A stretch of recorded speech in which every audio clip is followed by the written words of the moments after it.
ሰላም ናይ ብእምነት ዩቲብ ቻናል ተኸታተልቲ ሓወተይ ከመይ ኢኹም? ኣነ እግዚአብሔር ይመስገን ጽቡቕ ኣለኹ። ከምቲ ሰላመይ ሰላምኩም ይሙና። እንኳዕ ንመበል 4 ሰሙን መጻጉዕ ብሰላም ኣብጽሕና። ከምቲ ንመጻጉዕ ዝተገበረሉ ምሕረት ንዓና ድማ ካብ ቁስሊ ስጋን ነብስን ጎይታና ኣምላኽን መድሓኒትና ኢየሱስ ክርስቶስ ይፈውሰና ላበልኩ ብሩኽ ሰንበት ክኾነልኩም ካብ ልቢ ይሙና።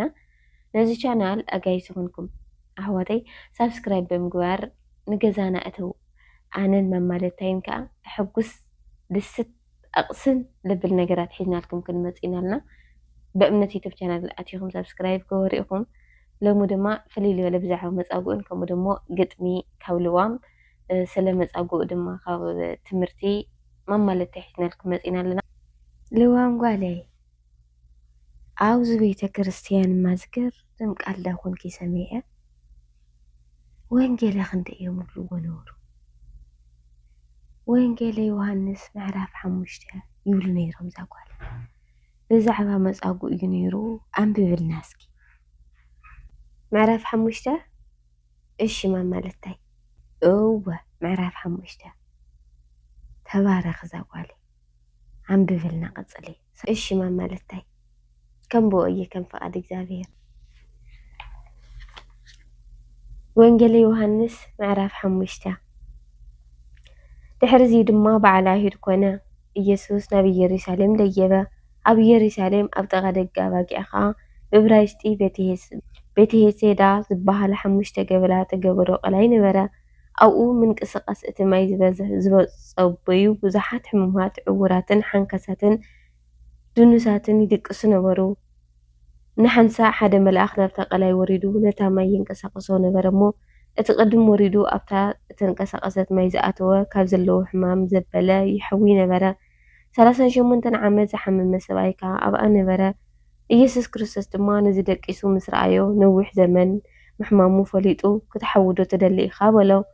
እቲ ሕሙም ከዓ ጎይታይ እቲ ማይ ምስ ተንቀሳቐሰ ናብቲ ቐላይ ዘውርደኒ ሰብ የብለይን፣ ኣነ ክስካዕ ዝመጽእ ድማ ካልእ ቀዲሙኒ ይወርድ ኢሉ መለሰሉ። ጎይታና ኢየሱስ ክርስቶስ ከዓ ተንስእ ዓራት ካልዕልካ ዓራት ካልዕል እሞ ኺድ በሎ። እቲ ሰብኣይ ብኡ ሓወየ። ዓራት ኣልዒሉ ከዓ ከደ። እታ መዓልቲ እቲኣ ሰንበት ነበረት። ስለዚ ኣይሁድ ነቲ ዝሓወየ ሰብኣይ ሎሚ ሰንበት እያ እሞ ዓራትካ ክትጸውር ኣይፍቀደልካን ይበልዎ። ኦ ጎይታ ብቅዱስ ወንጌልካ ንኣምን ኣድሕነና። ቃል ህይወት የስምዐልና ማማለታይ።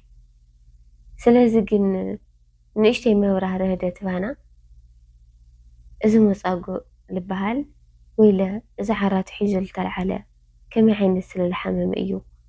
ብዛዕባ እጓ ንእሽተይ መብራህርህ ሃባና ማማለታይ። ቃል ህይወት የስምዐልና። ልዋም ጓለይ ተባረኺ። እግዚአብሔር ጸግዋ ዓዚዙ ይዓድልኪ። በሊ ስምዒ እዚ ወንጌል ዮሃንስ ምዕራፍ 5 ዘሎ ቃል ንኹላትና በተለይ በዚ ዘመን ዘለና ይውክለና እዩ ዛጓለይ።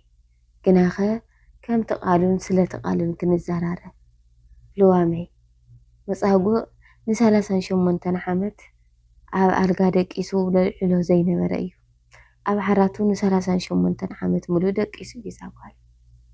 ቤተሰብ ዘመድ መሓዛ ሓው ዘይብሉ ሰኣን ካብቲ ዓራቱ ተንሲኡ ድሕርታ መልኣኽ ወሪዱ ምብራኹ ዝነበረት ማይ ሰኣን ዘውርዶ ዛጓለይ ረኢኺ። ሎሚ እውን ሰኣን ዘመድ ሰኣን ሓው ብነብስን ብስጋን ዝውፅዕ ብዙሓት ሰባት ኣለዉ ዛጓለይ። ገና ከላፍቲ ቃል እሞ ክንምለስ ብድሕርዚ ግን ድሕሪ 38 ዓመት ጎይታ ኢየሱስ ክርስቶስ ናፍታ ባይ ኣብ ዝኸደሉ ግዜ ክትሓውዶ ትደሊ ኢኻ ክብሎ ከሎ ክትሓውዶ ትደሊ ኢኻ ማለት እንታይ ማለት እዩ ዛጓለይ? ነፃ ፍቃድ ሓትት ከም ዘሎ እዩ ዘረድአና። ንሕና ተዘይፈቂድና ኣብ ህይወትና እግዚአብሔር ምንም ነገር ኣይዓይን እዩ። ኣገዲዱ ዝገብረና ነገር እውን ይብልና። ስለዚ ክትሓውዶ ትደሊ ኢኻ ዝብል ነገር ነፃ ፍቃድ ናይ ምዃኑ ወይም ደሞ ብናትና ፍቃድ እውን እግዚአብሔር ኣብ ህይወትና ከም ዝዓይ ከምረና ስለ ዝደለየ እዩ። መጻጉዕ ድማ ጎይታይ ክሓውስ ይደሊ ግናኸ ላፍታ ማይ ትመልኣኽ ወሪዱ ምስ ባረኻ ካልኦት ቀዲሞምን እዮም ዝወርዱ፣ ምክንያቱ ኣነ ላብኡ ዘእትወኒ የብለይን ክብል ከሎ ብዙሓት የጊርዎም ሰብ ዝሰኣኑ ከም ዘለዉ ድማ በቲ ናብ መጻጉዕ ንርዳእ ዛጓለይ። ብዓብይ ግን በዚ ሎሚ መጻጉዕ ካብ ዝነበረ እስራት ዝተፈትሐሉ እዩ መጨረሻ ናብ መጻጉዕ እኳ ጽቡቕ ዘይነበረ ንጎይትኡ ኣብ ፍርዲ ኣብ ጲላጦስ ጸፊዕዎ እዩ ዘድሐነካ ስድዮ ክበሃል ከለውን ከምዚ ሓደ ኢና ንርኢ ዛጓሌ ዝኣመናዮ ንእግዚኣብሔር ኣምላኽና ኣባና እምነት ክህልዮ ከሎ ከድሕነና ከሎ ዝጠለምናዮ ክንደይ ኢና እግዚአብሔር በአና ተአማሚኑ መከራ ፈተና ክውርደና ከሎ ሓዲግናዮ ዝሃደምና ክንደይ ኢና ዛጓሌ ስለዚህ እዝና መጻጉዕ ህይወት ናትነውን ህይወት ይብልዋ ጓሌ በርትዒ ኣብ ቃል ወንጌል ከዓ ጽንዒ ከዚ ከኣላፍቲ ጥዑም ዝኾነ ግጥሚ ከብልና ዛጓሌ እግዚአብሔር ጸጉዕ ይዓድልኪ እሺ ከም ፈቃዱ ኣነ መጻጉዕ እየ በዓል ፈቃድ መጻጉዕ ክትንስእና ከኣለ ዘይተንስአ ክልሓልና ከኣለ ዘይተልሓለ ኣብ ሕልፉ ተጠማሚሩ ዝነብር ንኸይድሕን እኳ እዳው ዘርጊሑ ዘይጽዕር ኣነ መጻጉዕ እየ ካብ ትማሊ ብዙሕ ካብ ውሕድ ናይ ጽባሕ ምስ ሓጢኣት ተጠሚረ ኣብ ሕልምታት ዝነብር ንነፍሰይ ከሕጉስ ንስጋይ ዘይስዕር ኣነ መጻጉዕ እየ ናይቲ ሓጢኣት እሱር ኣነ መጻጉዕ እየ ፈቃዱ ዘውፅአ ንኸይለዓል ዝመሓለ ካብ ምትንሳዕ ገዲፉ ንምውዳቕ ዝመረፀ ሰብሲኢነ ብዝብል ምኽኒት ርእሱ ዘይለወጠ ንድሕነት ዘይቀዳድም ኣነ መጻጉዕ እየ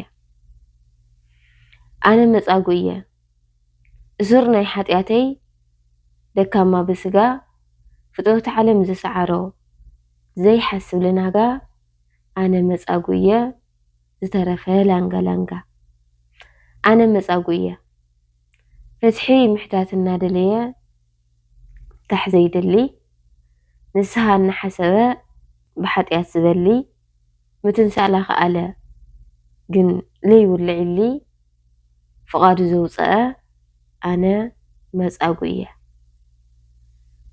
ካብቲ ዘለኽዎ ፍትሐኒ ምወልኩ ኣንጻሃኒ ኢለውን ናባኻ ምጸዋዕኹ ምጨራሕኩ ነይረ ድሕነት ምለመንኩ መሓተትኩ ነይረ ዋጋ ምረኸብኩ ግናኸ ኣነ መጻጉዕ እየ እሞ ድሓር ከይጸፍዐካስ ይፈርሕ ኣለኹ ንድሕሪት መሊሰ ዋላ ከይጠመትኩ ዝገበርካዮ ድሕነት ፈጺመ ከይሓሰብኩ ድሕራይ ምስ ተንሳእኹ ምስ ሰበይ ምስ ቆምኩ ኣብ ፍርዳ ኣቂመ ኣነስ ከይጸፍዐካ ይፈርሕ ኣለኹ ከመይሲ ድሕነት ላደለየ ክድሕን ዘይለዓል ናይ ፍቃድ ወረቐት ኣብ ኢዱ ዝሓዘ ኣነ ተሓጢእ ኣነ ትደካማ ምትንሳእ ዘኸኣለ ግናኸ ዘይትንስእ ክድሕን ናደለየ ግናኸ ዘይነቅሕ